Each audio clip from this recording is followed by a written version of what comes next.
भुन्टीलाई मन पराउने त्यो नयाँ केटोले टोकलेलाई आफूले भुन्टीलाई धेरै माया गर्ने र मन पराएको कुरा गरेपछि टोकलेले कहीँ कतै भुन्टी र त्यो नयाँ केटाको बिहे गरिदिने त होइनन्। आजको यस भिडियोमा भुन्टी सिरियलमा के भइरहेको छ र आगामी भागमा के हुन्छ भन्ने बारेमा यस भिडियोमा बताउन लागिरहेका छौँ। भिडियोलाई भने अन्त्यसम्म हेर्नुहोला। भुन्टीलाई मन पराउने त्यो नयाँ केटोले बारम्बार आफ्नो मनको कुरा भुन्टी सामु राख्न कोसिस गरिराख्दा पनि आफ्नो मनको कुरा राख्न सकेको छैन। यदि त्यो केटाले आफ्नो मनको कुरा राखिसकेपछि के भुन्टीले पनि त्यो नयाँ केटालाई साथ दिन्छन् भन्ने कुरा एउटा प्रश्न उठ्न थालिसकेको छ। भुन्टीले अहिले तत्कालै त्यो नयाँ केटालाई साथ नदिए पनि कहीँ कतै टोकलेको दबाब र घर परिवारको सल्लाहले कहीँ कतै भुन्टीले त्यो नयाँ केटासँग बिहे गर्छिन् कि भन्ने एउटा माहौल सिर्जना भइसकेको छ। यता भूमिकाले आफूलाई भाउजूले ठुलो सहायता दिने र बिहे गर्ने खर्च पनि भाउजूले जुटाउने भन्ने आशावादी भएकी भूमिकाले भाउजूबाट नमिठो वचन पाउँदा धन्नै मर्ने अवस्थामा पुगेकी थिइन् र आफ्नो बुवाले पनि सम्झाउनको लागि अहिले म तेरो बिहे जग्गा बेचेर गरिदिन्छु त भनेका छन्।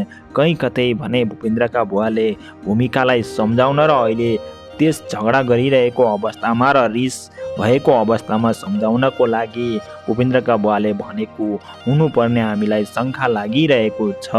भुन्टी र भूपेन्द्रको जोडीलाई हामीहरूले धेरै मन पराइरहेका थियौँ र भूपेन्द्र र भुन्टीको जोडी कहिले पनि छुट्नुहुन्न र उनीहरू कहिले पनि छुट्दैनन् भन्ने स्थिति पनि सिर्जना नभएको होइन। तर विगतमा भूपेन्द्रले भुन्टीलाई धेरै माया गरे पनि पछिल्लो समयमा आएर भूपेन्द्रले भुन्टीलाई एकदमै नराम्रो वचन र तुच्छ व्यवहार गरेको देख्दा भुन्टी रिसाएर भुन्टीले भूपेन्द्रलाई छोड्नु पर्ने अवस्था पनि आइरहेको थियो र भूपेन्द्रले भुन्टीलाई डिभोर्स दिन्छु भन्नसम्म पुगेका थिए। भूपेन्द्र आफ्नो गर्लफ्रेन्डसँग बिहे गर्छुसम्म पनि पुगेका थिए। अब भूपेन्द्रको यस्तो हालत भइसक्दा भूपेन्द्र सही भए भने के भुन्टीलाई आफ्नो साथमा राख्छन् भन्ने कुरा पनि कुनै ग्यारेन्टी छैन र भूपेन्द्रमाथि धेरै शङ्का गर्न सकिन्छ र भूपेन्द्रमाथि भुन्टीले अब कुनै पनि विश्वास गर्न सक्दिनन्। भुन्टीले भने आफूलाई माया गर्ने त्यो नयाँ केटासँग राम्रो सम्बन्ध गर्नुपर्छ र आफ्नो जिन्दगी त्यो नयाँ केटासँग काट्नुपर्छ भन्ने तपाईँहरूलाई लाग्छ भने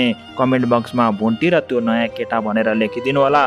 भुन्टीका आगामी दिनहरूमा खुसी भएको हेर्न चाहनुहुन्छ भने भुन्टीले के गर्नुपर्छ र भुन्टीको जीवन कस्तो हुनुपर्छ, भुन्टीले पढ्ने इच्छा राखेकी छिन् त्यो भने पुरा हुनुपर्छ कि पर्दैन, तपाईँहरूलाई पर्छ भन्ने लाग्छ भने कमेन्ट बक्समा भुन्टीले पढ्नुपर्छ या त भुन्टी र भूपेन्द्रको सम्बन्ध बिग्रिएको अवस्थामा पनि अझै सुधारिँदै जानुपर्छ र नयाँ केटाले पनि आफूले बुझ्नुपर्छ भुन्टीको जीवन बिहे भइसकेको छ। भुन्टीप्रति त्यति धेरै माया गरेर आफू एक्लो जीवन बिताउनु हुँदैन, त्यो नयाँ केटाले नयाँ केटीसँग बिहे गर्नुपर्छ भन्ने तपाईँहरूलाई लाग्छ भने यस भिडियोलाई एक लाइक गरिदिनु होला भन्दै आजको भुन्टी सिरियलको रिभ्युज भिडियो यति नै। फेरि पनि यस्तै भिडियो लिएर तपाईँहरूको माझ उपस्थित हुनेछौँ। आजलाई बिदा हुन्छौँ। हस्त, धन्यवाद।